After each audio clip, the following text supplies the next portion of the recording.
Hey guys, in this video I'm going to show you how to fix TikTok video under review problem. So first of all, you have to open TikTok and then click on the profile on the bottom right corner.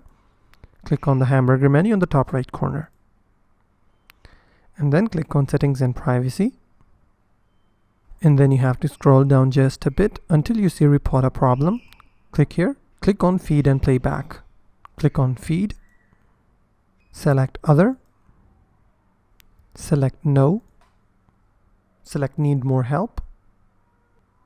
Now you have to select other, and then simply you have to type in I have uploaded a video and it's been under review for about 3 days, or just like you can type 1 day, 2 days, or 3 days, or 1 week, and then kindly solve the issue, send that, and TikTok support team will get your ticket, and after that your problem will be fixed within some time. So that's simply and the only way you can fix TikTok video under review problem.